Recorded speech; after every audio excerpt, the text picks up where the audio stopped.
आज एक बार फिर से जो है NNC कोचिंग सेंटर के माध्यम से आज जो है धीरे धीरे 19 फरवरी हो गई है और अभी भी कई बच्चे जो है तराश रहे हैं कि कौन सी किताबें हमें पढ़ना है, कौन सा सिलेबस हमें पढ़ना है जिसकी वजह से जो है हम अच्छे नंबर ला सकते हैं हिंदी जैसे विषय में। तो आज एक ऐसा YouTube वीडियो बनने जा रहा है जो आज आपको बिल्कुल क्लियर हो जाना चाहिए कि आपको क्या पढ़ना है और कितना पढ़ना है, जिसकी मदद से आप जो है अच्छे अच्छे नंबर आपको प्राप्त हो सकते हैं। तो जी हाँ, समय बर्बाद न करते हुए मैं पहली बार YouTube पर जो है आपको एक ऐसे सिलेबस के माध्यम से बताने जा रहा हूँ जिसका मैं व्यक्तिगत ऐसे अनुमान लगाकर पिछले कई वर्षों में जो है बच्चों को सही सही नंबर प्राप्त हुए हैं, कम समय में भी अच्छे नंबर प्राप्त किए हैं उन लोगों ने। तो आज एक बार फिर से आप चलिए, जी हाँ, समय बर्बाद ना करते हुए हम आपको बताते हैं। तो सबसे पहले हिंदी कक्षा 10 NCERT पैटर्न पर आधारित जो उत्तर प्रदेश गवर्नमेंट जो है लगातार जो पेपर आ रहे हैं उसमें कितना कैसे और कितना आने वाला है उसका सबसे अधिक निचोड़ जो है मैंने यहाँ दे रखा है। जैसे गद्य खंड का इतिहास 5 नंबर का ये आने वाला है और गद्य खंड के इतिहास में बहुत से युग हैं, परंतु कक्षा 10 के बच्चों को जो युग पढ़ने हैं वो केवल 2 युग हैं। एक है शुक्ल युग यानी कि आचार्य रामचंद्र शुक्ल जी को इस युग का जनक भी माना जाता है, और शुक्लोत्तर युग के भी पार्ट हैं, लेकिन उसमें उत्तर जो पार्ट है वही आपको ज्यादातर ध्यान देना है। उसके बाद शुक्ल युग में ये 2 युग आपको पढ़ना है और इनके लेखक पढ़ना है, इनकी विधाएं पढ़ना है, जैसे उपन्यास है, नाटक है, पत्रिकाएं हैं और इस तरीके के जितने भी इतिहास जुड़े हुए हैं उनको आपको पढ़ना है। 5 नंबर का आने वाला है। गद्य खंड में गद्य खंड के गद्यांश भी हैं। जैसे किताब है, जैसे मित्रता चैप्टर है, मित्रता वाले पाठ में आचार्य रामचंद्र शुक्ल है, ममता में जयशंकर प्रसाद है, भारतीय संस्कृत डॉक्टर राजेंद्र प्रसाद है, ईर्ष्या तू ना गई मेरे मन से रामधारी सिंह दिनकर है। कुछ बच्चे कहेंगे सर जी का गद्य में 4 ही चैप्टर है, हमारे में तो 6 है, 7 है, 5 है। इस तरीके की कमेंटबाजी ना करिए, क्योंकि जो है चैप्टर हमने सिर्फ वही उठाए हैं जो पेपर में हर वर्ष पैसेज यहाँ से आते हैं, इसीलिए आपको भटकना नहीं है। आपको केवल मित्रता चैप्टर का सारांश पढ़ना है, ममता का पढ़ना है, भारतीय संस्कृत का पढ़ना है, ईर्ष्या तू न गई मेरे मन से। मैं वादे के साथ कहता हूँ कि ये 4 पाठ जो है अगर आपने सही तरीके से पढ़ रखा है तो आपको गद्यांश के भी आपके नंबर कहीं नहीं जाने वाले हैं। अब सर बच्चे ने पढ़ तो लिया, पूछेगा क्या, ये भी तो ध्यान दीजिए। मैंने लिखा है गद्यांश के लिए पाठ का सारांश आना बहुत जरूरी।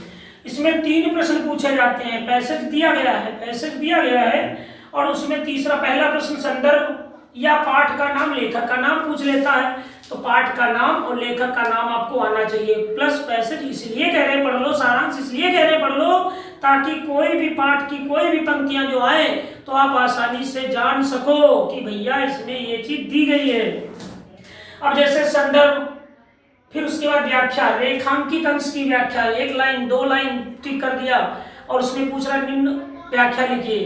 तो आपने अगर पाठ का सारांश पढ़ा है तो व्याख्या भी लिखने में कोई दिक्कत नहीं होने वाली है। और इसके बाद पद से प्रश्न जो पैसेज दिया गया है उसी में से एक प्रश्न पूछ ले रहा है। जैसे मान लो हमने मित्रता चैप्टर में लिखा तो उसमें लिखता है कि हमें समाज में कैसे मित्र बनाने की आवश्यकता है। तो समभाव जो मतलब समान व्यवहार करता हो सुख और दुख में, उसी ऐसे मित्रों को ही हमें जो है बनाना चाहिए। जैसे ममता से हम प्रश्न ले लेते हैं कि ममता के बारे में भी जो है ये पूछा गया कि जब कि ममता जो है किसकी पुत्री थी, तो प्रश्न बनेगा ना, तो पैसेज में दिया होगा, आप वहां से पढ़े, सारांश पढ़ा होगा तो आसानी से लिख लोगे। पैसेज का ही पाठ के सारांश से भी जो प्रश्न बनता है। तो इससे ज्यादा अब प्रश्न उठता है सर गद्य में जीवन परिचय छूट रहा, भैया छूट नहीं रहा। जीवन परिचय में आचार्य रामचंद्र शुक्ल है, जयशंकर प्रसाद है, डॉक्टर राजेंद्र प्रसाद है, रामधारी सिंह दिनकर है। अगर आपने इनके पाठ तैयार किए हैं तो जीवन परिचय भी इन्हीं का तैयार करो। अगर आपके 4 तैयार है तो 3 आएंगे और 6 है कुल पाठ, तो 6 में से जब 4 तुम्हें आते हैं तो यार 1 तो तुम्हारे लिए आ ही जाएगा। तो यहाँ पे हमने 100% लिख रखा है तो 100% आएगा जीवन परिचय, आपको दिक्कत नहीं है। आसानी से बस आप इसके संक्षिप्त रूप को तैयार कीजिए। अगर आपको नहीं आता जीवन परिचय तो 22 तारीख का वीडियो देखना बिल्कुल ना भूलेंगे। वहां पे हम जबरदस्त आपको बताने वाले हैं जीवन परिचय कैसे लिखेंगे। चलिए ये तो आप समझ गए होंगे इसको। अब इधर आ जाते हैं पद्यखंड। पद्यखंड का इतिहास, यहाँ से भी 5 क्वेश्चन। उसके इतिहास में है क्या, जैसे रीतकाल, रीतकाल पढ़ना है, और आधुनिक काल। 2 काल आप देखिए अपने गेस्ट पेपर के माध्यम से, किताब के माध्यम से, और बहुत से मार्केट में अब आ रही हैं किताबें, जैसे राहुल टेंटॉप है, विद्या क्वेश्चन बैंक है, और राजीव का बैंक है, या A to Z है, बहुत से मिल रहे हैं। लेकिन आप एक ले सकते हो, कम समय में आप घर की परेशानियों में जूझ रहे हैं और या परिवार की समस्याओं से जूझ रहे हैं, आप कहीं ना कहीं स्कूल नहीं जा पा रहे थे, तो आप घबराइए नहीं भैया। थोड़ा सा 50-60 रुपए का मार्केट में मिल रहा है, आप आसानी से ले करके इस सिलेबस को समझ लीजिए और इसी सिलेबस के आधार से टिक करके पढ़िए। मेरा वादा है कि आपका अच्छा पेपर होने वाला है, विश्वास करिएगा। उसके बाद ये इतिहास हो जाएगा। तो पद्यखंड का पद से पद्यांश कौन है, पद्यांश जो देख लो भैया 100% लिखा है, जैसे हमने लिखा पद, पद जो है वो सूर्यदास का है। सवैये और कवित्व दोनों रसखान के, लेकिन सवैये बहुत ज्यादा इंपॉर्टेंट है। अब कुछ बच्चे कहेंगे सर जी कवित्व को काहे छोड़ दिया। अरे कवित्व में जैसे लिखा है कि गोरज बिराजे भाल ललहीन बनमाल, और आगे गैया पीछे भल गावे मृदुवानी रे, और तैसे धुनी बांसुरी की मंद मंद मुस्कान री, और कदम विपट तटनी के तट, आटा चढ़ी चाही पित पट पहरान री। वहाँ भगवान श्री कृष्ण जो है बचपन में गैया चराने जाते हैं और उन्हीं की बाल लीला का सुंदर वर्णन है। एक ही पैसेज है, सारांश पढ़ लीजिए, प्रश्न हो जाएगा, घबराने वाली कोई बात नहीं है, रुचिकर ढंग से पढ़ने की जरूरत होगी। उसके बाद आ जाइए वनपथ पर, तुलसीदास का है। कुछ बच्चे कहेंगे भैया वनपथ पर तो धनुषभंग नहीं आने वाला है। हाँ आएगा धनुषभंग, रामचरितमानस लॉकडाउन में पढ़े पढ़े देखते रहे। कम से कम हमारा इतना धार्मिक ग्रंथ रामचरितमानस है, उसमें माता सीता और भगवान राम के स्वयंवर का सुंदर वर्णन है, और उसमें जो बिठा उनकी माता को है कि पुत्री के विवाह के समय बताओ कोई धनुष नहीं उठा पा रहा था। तो आज के जैसे अपने बाहुबली जैसे लोग होते तो शायद अरे भैया संभव नहीं था, क्योंकि वो पिनाक जो है ऐसे उठने वाला नहीं था। भगवान राम ने जो है उसको उठाया आप आसानी से, वो जो है उठने वाला नहीं था। वो तो प्रभु की महिमा थी जो भैया उठ गई, सीता जी का विवाह हुआ। ये आप वहां से सारांश पढ़िए, पदों का लाइन में एक बार जाके पढ़िए, दोहा जो दिए वो पढ़ लीजिए। लेकिन 2 पैसे जाएंगे, इसीलिए घबराना नहीं है। वन पथ पर तुलसीदास का है, और यहाँ से भगवान राम लक्ष्मण और सीता। हमने देखा है कि वन पथ पर सबसे ज्यादा पैसे आया है, तो इसीलिए हमने उसको लिया है। स्वदेश प्रेम और झांसी की रानी की समाधि पर, ये वो 2 पाठ हैं जो हिंदी पद्य के इतिहास में भारत देश की स्वतंत्रता से जुड़े हुए हैं, और वीरों की कहानी का संग्रम जो है वर्णन किया गया है। इसीलिए हम इन दोनों चैप्टरों को बहुत अच्छी तरीके से देखेंगे। राम नरेश त्रिपाठी और झांसी की रानी की समाधि पर सुभद्रा कुमारी चौहान, भद्रा कुमारी चौहान या जो भी है लेखक श्योर कर लीजिए। उसके बाद पद्यांश के लिए पाठ का पढ़ना जरूरी है।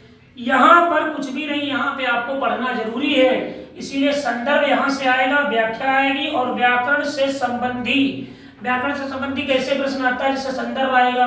संदर्भ आपको आना चाहिए लिखना, इस पेपर से देख लो, हम आपको बता देंगे एक संदर्भ लिखना, एक पैसेज भी पूरा बताएंगे। गद्य पद्य का, संस्कृत खंड का भी व्याख्या आएगी, रेखांकित अंश की व्याख्या होती है। और उसके व्याकरण से संबंधित ये क्या लिख दिया, व्याकरण से संबंधित भैया ये इसलिए लिख दिया क्योंकि कहीं कहीं पर वो लिख के आ रहा है चरण कमल बंदो हरिराई में कौन सा अलंकार है, पीपर पात सरिस मंडोला में कौन सा अलंकार है, लिख देता है चरण कमल इसमें कौन सा समास है, या माता पिता इसमें कौन सा समास है, विलोम पर्यायवाची कुछ भी पूछ सकता है। हालांकि व्याकरण के छोटे छोटे वीडियो मैंने डाल रखे हैं एनएमसी कोचिंग सेंटर के माध्यम से, आप जाइए चेक करिए। इतना 60 देखा, मतलब आप पलक झपकते ही अलंकार रस छंद इत्यादि को देख लीजिए, केवल एक बार देख लीजिए भाई, छूटने वाला नहीं है। एक एक 2-2 नंबर के प्रश्न है, संदर्भ गलत होता तो ये संभाल लीजिए, कोई दिक्कत नहीं है। 2-4 नंबर नहीं, 100% नहीं है, क्योंकि आप जिंदगी को कमाने में लगा दिए हो, थोड़ा सा बचा है वो पढ़ने में लगा दीजिए, पास होना है, ठीक है। जीवन परिचय, अब इसमें जीवन परिचय भी है, जैसे सूरदास, महादेव वर्मा, स्मितानंदन पंत, मैथिली शरण गुप्त पाठ तो काफी इसमें है, इसलिए गेस करना मुश्किल जीवन परिचय। लेकिन जहां तक मेरा मानना है कि वो आपको थोड़ा सा आपको बेहतर तरीके से संक्षिप्त परिचय देख लीजिए, जीवन परिचय लिखने। और रचनाएं तो इतना देखिए कि रचनाएं लमसम आपको 5-5, 6-6, 5-5, 6-6 आनी चाहिए, क्योंकि यहाँ जीवन परिचय और प्लस में 2 नंबर लिखा होता है, 3+2 ऐसे करके लिखता है, 2+1, 1+2, या उसका मतलब जीवन परिचय में रचनाएं जी लिखना भी बहुत इंपॉर्टेंट है, इसलिए जो है कभी उसकी रचनाएं ये देखना बहुत जरूरी है। अब आ जाते हैं संस्कृत खंड में, ये वो भैया खंड है जहाँ से झाड़ू लेके नंबर बटोले जा सकते हैं। वो थोड़ी सी मेहनत है, थोड़ी सी मेहनत जरूर है, परेशानी कोई नहीं है। जैसे गद्यांश के लिए 3 पाठ हमने यहाँ पे चुन रखे, 4 चुने। वाराणसी और प्रबुद्धो ग्रामीणा, भारतीय संस्कृत और देशभक्ता चंद्रशेखरा, जिसमें अगर हम ये कहें कि सर पैसे आ कहाँ से सकता, तो 100% मेरा मानना है कि यहाँ से पैसे आना चाहिए। उसके बाद पद्यांश के लिए अर्थात श्लोक, क्योंकि अथवा करके 2 पैसे होंगे, एक करना है। श्लोक कहाँ से आने वाला है? श्लोक तो 100% हम आपको बता रहे हैं कि गेस कहीं से भी कच्चा नहीं जाने वाला है, बस आप थोड़ा ध्यान दीजिएगा, पढ़िएगा जरूर। एक चैप्टर अन्यों की विलासा है। कुछ लोगों ने जो है भ्रमित कर दिया कि जो है ये चैप्टर हट गया, एनसीईआरटी पैटर्न से हटा दिया गया, कोरोना ने हटा दिया, ये वो सब बताया, और 24 और 25 में भैया यहाँ से पूछ लिया। कुछ बच्चे ने भाई अध्यापकों ने तो कह दिया हटा दिया गुरु जी की वाणी, तो भैया बच्चे विश्वास कर बैठे, लेकिन पैसे जा गए। ये तो कहो कि जीवन सूत्राणी चैप्टर था तो उनकी लाज बच गई, नहीं तो समस्या कुछ ज्यादा हो जाती। लेकिन सबसे 100% जीवन सूत्राणी चैप्टर आपको तैयार करना है, जहाँ यक्ष और युधिष्ठिर की वार्तालाप के जुड़े हुए जो प्रश्न है उनको एक बार अच्छी तरीके से देख लीजिए। अब कह रहे भैया अन्यों की विलासा और जीवन सूत्राणी दोनों पाठ हमें नहीं पढ़ना है, या हमें नहीं पढ़ना, संस्कृत भैया पढ़ना नहीं आता, संदर्भ पढ़ना भी बहुत मुश्किल का काम है। तो चलिए पाठों में दिए श्लोक 100% पाठों में दिए गए श्लोक जो है वो 100% आने वाले। जैसे वाराणसी चैप्टर में एक पाठ है, एक श्लोक है। उसके बाद वीरा वीरेण पूजते में 3 श्लोक है। उसके बाद प्रबुद्धो ग्रामीणा में एक श्लोक है, जैसे आपादो दूरगामी साचरो नाचा पंडिता, आमुखा स्पष्ट वक्ता चायो जानाति सा पंडिता। देखो कितना गजब का मतलब श्लोक है, वो आना चाहिए। भारतीय संस्कृति में भी एक श्लोक है कि सर्वे भवन्तु सुखिनः सर्वे सन्तु निरामयाः सर्वे भद्राणि पश्यन्तु मा कश्चित् दुःख भाग् भवेत्। वो भी संदर्भ देख लीजिए, मतलब सबका हिंदी अनुवाद देखिए। पाठों में दिए गए श्लोकों का हिंदी अनुवाद आना चाहिए और जीवन सूत्राणी का आना चाहिए। अगर 100% यहाँ से श्लोक ना आए तो कभी एनएनसी कोचिंग सेंटर ज्वाइन ना करना।